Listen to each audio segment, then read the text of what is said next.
పిఠాపురం నేను ఎందుకు పోటీ చేయట్లేదు లాస్ట్ టైం అంటే, నేను రాష్ట్రం కోసం ఆలోచించేవాడిని. నేను నిజంగా చెప్పండి, నా ఎన్నికల గురించి నేను ఎప్పుడు ఆలోచించలే. నేను మ్యాక్సిమం అనుకున్న అనంతపురం అర్బన్కి నిలబడదాం, వల్ల అనంతపురం జిల్లాలో నిలబడదాం. అందుకు 2015లో పార్టీ ఆఫీస్ అక్కడి నుంచే ప్రారంభించాను. మంగళగిరి నుంచి ప్రారంభించాలి, అక్కడి నుంచి ప్రారంభించాను, అనంతపురం నుంచి. కానీ దాన్ని ఎందుకో ఇప్పుడు నేను ఒక బాధ్యతను మోస్తున్నప్పుడు, నేను ఒక బాధ్యత ఇచ్చినప్పుడు దాన్ని మోసుకెళ్లే వ్యక్తుల సమూహం లేదు నాకు అక్కడ. అందుకని వదిలేయాల్సి వచ్చింది. తిరుపతి ఆల్రెడీ ఇచ్చేసి మనం ఎన్నిసార్లు చెప్పాలి. ఇప్పుడు ఇదేంటంటే జనసేన పవన్ కళ్యాణ్ పిఠాపురం నుంచి పోటీ చేస్తున్నారు.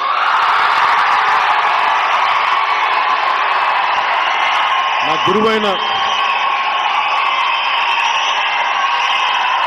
గురువు దత్తాత్రేయుల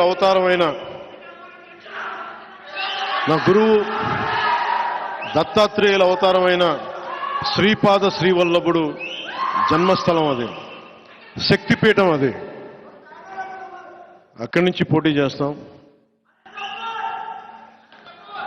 అనంతపురంలో కొడదాం తర్వాత భవిష్యత్తులో.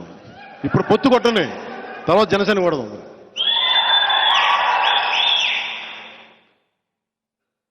ఎంపీగా పోటీ చేయాలా లేదా అనేది కొద్ది రోజుల్లో అంటే నాకేం అదే ఇవన్నీ ఎస్లు ఉన్నాయి, నోలు ఉన్నాయి. అది ఎట్లాగనేది నాకైతే మనసులో ఎమ్మెల్యే ఉంది.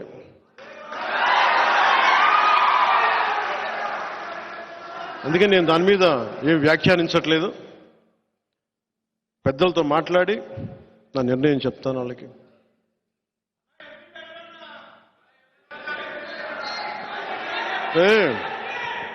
అంటే సీఎం అంటే సెంట్రల్ మినిస్టర్, ఆ మాట కోసమా మీరు? చేద్దాం ముందు కాదు, కొంత నేలని ఇక్కడ కడుగుతాం. ఇక్కడ కొంత పార్టీ నిర్మాణం ఎలా జరగాలి,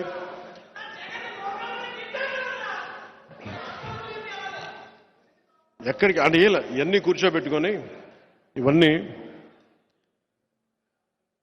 ఈసారి 21 స్థానాలకి పరిమితం అయిపోయినా కానీ మొన్నదాకా 98% స్ట్రైకింగ్ రేట్ అని చెప్పా. ఇప్పుడు 100% కొట్టాలి.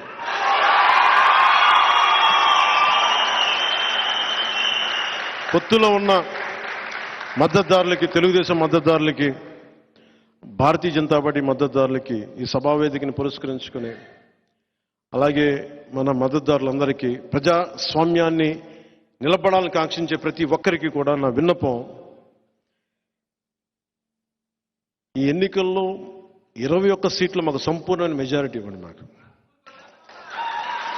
సంపూర్ణమైన మెజారిటీ ఇవ్వండి. ఎందుకంటే నేననేవాడిని పార్టీ పెట్టి నడిపితే ఇక్కడ దాకా పట్టుకొచ్చాం. 21 సీట్లు వస్తే ఏ స్థాయిలో చూపించగలను, నాకు ఒక్క అవకాశం ఇవ్వని కోరుకున్నాను. నేను జగన్ లాగా ఏమి పని చేయకుండా ఒక్క ఛాన్స్ అని అడగట్లా, జగన్ లాగా. నాకు మీకు 10 సంవత్సరాల తర్వాత ఇప్పుడు నోరు తెరిచి అడుగుతున్నాను, మా 21 సీట్లని, మా పొత్తుని గెలిపించండి. ప్రతి యువతి యువకులకి, పెద్దలకి, పిన్నలకి, అందరికీ కూడా చేతులెత్తి, గుంతెత్తి, నోరెత్తి, చేయెత్తి అడుగుతున్నా, అభ్యర్థిస్తున్నాను, మా పొత్తుని గెలిపించండి, జనసేనని గెలిపించండి.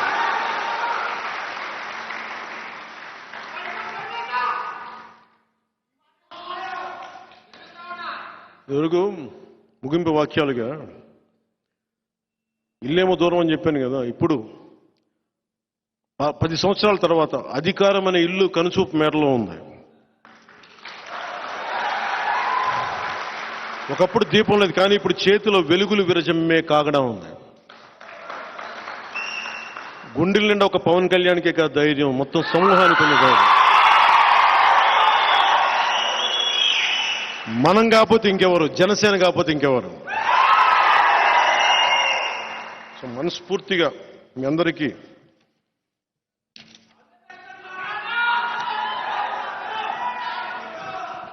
నేను ముఖ్యం మీ నుంచి కోరుకునేది కూడా, మీ మెసేజ్ తీసుకెళ్లాల్సిందే. ప్రతి నా దగ్గర హిందూ ధర్మం, ఇస్లాం, క్రిస్టియన్ సెపరేట్గా ఉండదు. నేను మానవతావాదిని, జాషువా విశ్వనరుణ్ణి. దాశరథి కృష్ణమాచార్య ఆ పోరాట స్ఫూర్తిని నింపుకున్నవాడిని. గుంటూరు శేషేంద్ర శర్మ తాలూకు గుండెల్లో ఉండే ధైర్యాన్ని నింపుకున్నవాడిని. శ్రీశ్రీ విప్లవాన్ని, తిలక్ తాలూకు వేదనని, వీళ్ళందరినీ గుండెల్లో పెట్టుకున్నవాడిని. నా వల్ల ఈ సమాజానికి మేలే చేస్తాను తప్ప చెడు చేయను.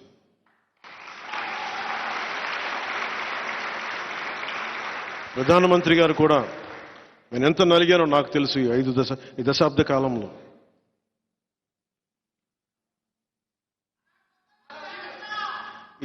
కాలంలో ఎంత నలిగానో నాకు తెలుసు. ఈ 5 సంవత్సరాల్లో ఆంధ్రప్రదేశ్ సుస్థిరత కోసం ఎంత తపన పడ్డానో నాకు తెలుసు. ఈ రోజున భారతీయ జనతా పార్టీ మన పొత్తులోకి రావటం వల్ల జగన్ తోకను కట్ చేస్తున్నాం ఈరోజు.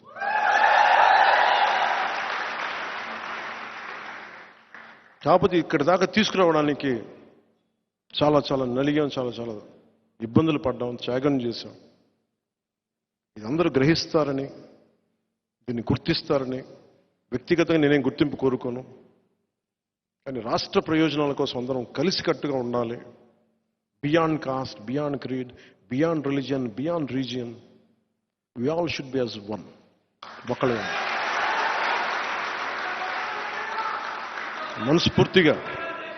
మనస్ఫూర్తిగా మీ అందరికీ, ఏ యువతకైతే ఉపాధి అవకాశాలు లేవో, ఏ మహిళలకైతే ఎంటర్ప్రెన్యూర్స్గా కావాలో, మధ్యతరగతి మహిళలు ఏం కోరుకుంటారో వారికి ఏం చేయాలి, స్కూల్కి వెళ్ళే ఆడబిడ్డలకి టాయిలెట్ సౌకర్యాల దగ్గర స్కూల్ సౌకర్యాలు కానీ, అన్ని కులస్తులకి అండగా ఉండేలాగా నేను ఎప్పుడు మీకు అందుబాటులో ఉంటాను. ప్రతి ఒక్కరికి చెప్తున్నాను. ఈ రోజున నేను జనవాణి కార్యక్రమం ఈరోజు అధికారంలో లేనప్పుడు ఈరోజు తిరిగాం. రేపొద్దున అధికారం వచ్చినప్పుడు కూడా ప్రతి నెల జనవాణి కార్యక్రమం పెడతాం. మా వాళ్ళు తప్పు చేసినా అది మీరు నా దృష్టికి తీసుకొస్తే మేము కరెక్ట్ చేసుకుంటాం. అంటే మనస్ఫూర్తిగా ప్రతి ఒక్కరికి వచ్చిన మీ అందరికీ ప్రతి ఒక్కరికి ధన్యవాదాలు తెలుపుకుంటూ, ప్రత్యేకించి భవిష్యత్తులో వచ్చే సభలో చెప్తాను దివ్యాంగులకు సంబంధించి ఎలాంటి ఆలోచనలు ఉన్నాయి, రైతాంగానికి సంబంధించి ఎలాంటివి ఉన్నాయి, పెద్దలకి, అలాగే ఉద్యోగస్తులకి, టీచర్లకి, యువతకి, మహిళలకి, డ్వాక్రా మహిళలకి, అంగన్వాడీ టీచర్లకి, ఇలా అన్ని వర్గాలు. అలాగే మీరు మైనారిటీలు కాదు, మీరు మెజారిటీలు అని చెప్పి నేను అనుకుంటాను ముస్లింల గురించి. అంటే మైనారిటీ అనే పదం ఒకసారి మనల్ని ఇబ్బంది పెడతా ఉంటుంది. నాకు ఎప్పుడు మీరు నా గుండెల్లో మెజారిటీ మీరు. అలాగే క్రిస్టియానిటీ తీసుకున్న పాస్టర్ సోదరులందరికీ, ఇదే సభలో చాలా చేసిన అమలాపురం నుంచి వచ్చిన పాస్టర్ సోదరులకి అందరికీ కూడా నేను ఓట్ల కోసం ఎప్పుడు మిమ్మల్ని అడగను. మనస్ఫూర్తిగా నేను గౌరవించేవాడిని. నా భార్య కూడా క్రిస్టియన్. కానీ నేను దాన్ని దృష్టిలో పెట్టుకొని చెప్పట్లేదు, ఎందుకంటే నా అన్ని మతాల మీద గౌరవం ఉందని చెప్పడానికి చెప్తున్నాను. కానీ మనస్ఫూర్తిగా అందరూ బాగుండాలని కాంక్షించేవాడిని, కోరుకునేవాడిని. మీరు అండగా నిలబడతారని ఆకాంక్షిస్తూ, ఇదివరకు గెలిచినా ఓడినా మీ వెంటే ఉంటాను అని చెప్పేవాడిని. ఇప్పుడు గెలుస్తున్నాం, గెలిచే తీరుతున్నాం, మీ వెన్నంటే ఉంటాం. కష్టాలు అయిపోయినాయి,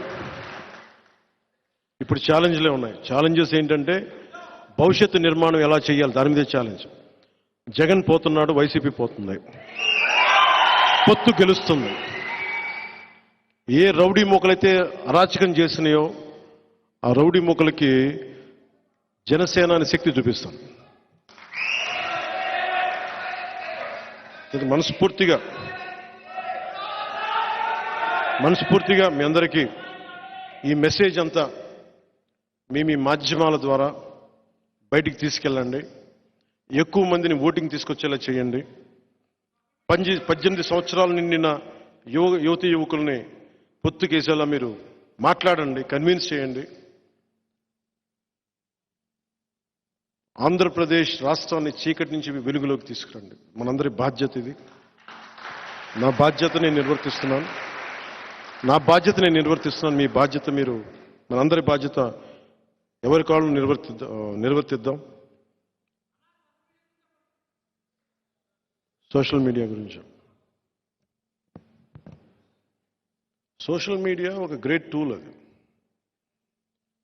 కత్తిని తీసుకెళ్లి జగన్ చేతిలో పెడితే బాబాయ్ని చంపేస్తాడు. సజ్జల్ గారా? నాకు తెలీదు. నాకు చాలా కాంప్లెక్స్ తీరుస్తున్నాను, నాకు తెలీదు. అది బాబాయ్ గారు చనిపోయారు. అంటే సోషల్ మీడియా టూల్ అంటే కత్తిలాంటి. దాంతో కూరగాయలు చేసి కట్ చేసి కూరపప్పు వండుకోవచ్చు, బతకచ్చు, ఎదుటి మనుషులను పొడి చేయొచ్చు, కోడి కత్తితో కూర్చొని డ్రామాలు కూడా చేయొచ్చు. కానీ సోషల్ మీడియా సచ్ టూల్. నేను ఎందుకు సోషల్ మీడియాలో కూడా చాలా అరుదుగా వాడతాను, అవసరమైన మేరకే వాడతాను. ఫాలోవర్స్ కోసం ఈ పిచ్చిగా నేను చేయలేను. నేను లైక్స్ కోసం, డిస్లైక్స్ కోసం నేను చూడను. కాకపోతే social media is the greatest tool. ఒక తెల్ల పేపర్ ఇస్తే, దాని మీద ఒక కవి రాస్తే, శ్రీశ్రీ రాస్తే మహాప్రస్థానం వస్తాయి. జగన్కి ఇస్తే బూతులు వస్తాయి. So social media such a great tool. మీరు విదేశాల్లో కూర్చొని ఇక్కడది మీరు నిర్ధారించకండి. సోషల్ మీడియాని ఎంతవరకు వాడాలో అంతవరకే వాడండి. Social media has become a menace in a way. చచ్చిపోతున్నారు చాలామంది, నలిగిపోతున్నారు. అది ఈ పొలిటికల్ రైవల్స్కి అది వెపన్ అయిపోతుంది. మన వాళ్ళకు కూడా చెప్తున్నాను, మీరు ప్రత్యర్థులను తిట్టేటప్పుడు కూడా ఒకవేళ మీరు భాషని తట్టుకోలేనంతగా తిడితే మటుకు ఇందుకు తిడుతున్నామని వాళ్ళకి పోస్ట్ చేయండి, తప్పక తిడుతున్నామని. అంతేగాని మీరు ఎదురుపడిపోయి చిన్నపాటి కామెంట్ నేను తిట్టినా కానీ కొంచెం భరించండి. పాలన మహా అయితే ఏం జరగదు. మీరు ఒకటే ఆలోచించండి, ఆకాశం మీద ఉమ్మేస్తే ఎక్కడికి వెళ్తుంది? మహా అయితే కుడి కన్ను మీద కానీ ముక్కు మీద కానీ పడుతుంది. అంటే వాళ్ళు చేసిన దాన్ని బట్టి. జనసేన ఏదైనా కాదు, మనం సోషల్ మీడియాని బీ రెస్పాన్సిబుల్. ఎందుకంటే సోషల్ మీడియాలో భవిష్యత్తులో ఒక డేటా ప్రొటెక్షన్ బిల్ వస్తుంది, డేటా సెక్యూరిటీ బిల్, ఇవన్నీ వస్తున్నాయి. అందువల్ల ఇప్పటి నుంచే దాన్ని మనం క్రమబద్ధీకరణ చేసుకుంటే it would be great tool. అలాగే ఆర్టిఫిషియల్ ఇంటెలిజెన్స్, ఏఐలో పాపం ఎవరు ప్రధానమంత్రి గారు కూడా చెప్తున్నారు, ఆయన కూడా కూర్చోబెట్టి చేసే స్థాయిలో ఉన్నాయి. ఎవరో ముఖానికి తగిలించేసి ఇవి కూడా జరుగుతాయి. Artificial intelligence has become such a menace. ఇవన్నీ దృష్టిలో పెట్టుకొని, ఇవన్నీ ఎందుకంటే ఫాల్స్ ఇన్ఫర్మేషన్, డిస్ఇన్ఫర్మేషన్ చాలా ఎక్కువ ఉంటుంది. Misinformation, disinformation. దాంట్లో భాగంగా మీరు ఎవరన్నా సరే నన్ను తిట్టగానే వెంటనే మావాడు చేసినట్టు, మనమే పబ్లిసిటీ చేస్తున్నాం. మీరు చేయకండి, నిర్ధారించుకోండి. అలాగే మన మీదే కాదు, ఈవెన్ వైసీపీ మీద వచ్చినా కానీ ఇది వాస్తవం అవాస్తవమా కాదా నిర్ధారించుకోండి. ఎందుకంటే మనం దాన్ని భరించద్దు. దాన్ని తప్పైనప్పుడు మటుకు మొత్తం మీద పడిపోండి, అది తప్పులేదు. కానీ అనవసరంగా మనం కూడా దాన్ని పెంచి పెద్ద చేయకండి. చాలాసార్లు నా దృష్టికి వైసీపీ నాయకులు జగన్ గారి ఇంట్లో విషయాలనే చెప్తా ఉంటారు. వచ్చి ఇంట్లో విషయాలు చెప్తా నేను అడుగుతాను, ఫస్ట్ మీరు వాళ్ళ దగ్గర పనిచేస్తున్నారు, అది తప్పు అనిపిస్తుంది. నేను అలాంటి వాళ్ళు కలవనని చెప్తాను. ఇప్పటి నుంచి కదా, 2009 నుంచి నాకు తెలుసు. రాజశేఖర రెడ్డి గారికి సంబంధించి పనిచేసే వాళ్ళు నా దగ్గరికి వచ్చి ఆయన గురించి ఇలా చెప్తా ఉంటే, ఫస్ట్ ఆయన మీకు జీవితం ఇచ్చాడు, జీతం ఇచ్చాడు. ఆయనకి ద్రోహం చేసినవాడు మళ్ళీ నాకు ద్రోహం చేయని గ్యారంటీ అండి, అవసరం వెళ్ళిపోయాను. అందుకని అంటే ఇలాంటివి ఉంటాయి. అందుకని మీరు ఇవన్నీ కూడా సోషల్ మీడియాలో let us be very very responsible. ఆ మోడస్ ఆపరెండి లేదంటే కోడ్ ఆఫ్ కాండక్ట్ ప్రోగ్రామ్ ఏదో మీరు, నేను ఎన్ని రూల్స్ చెప్పినా కానీ పాటించేది మీరే. నేనైతే నా రూల్ పాటిస్తాను. నేను ఫాల్స్ ఇన్ఫర్మేషన్, డిస్ఇన్ఫర్మేషన్, మిస్ఇన్ఫర్మేషన్ నేను పోస్ట్ చేయను. ఏదైతే చెప్పదలుచుకున్నానో, ఎంతమంది అటాక్ చేసినా బలంగా ధైర్యంగా చెప్తాను. సో దీన్ని దృష్టిలో పెట్టుకొని use it is a great tool.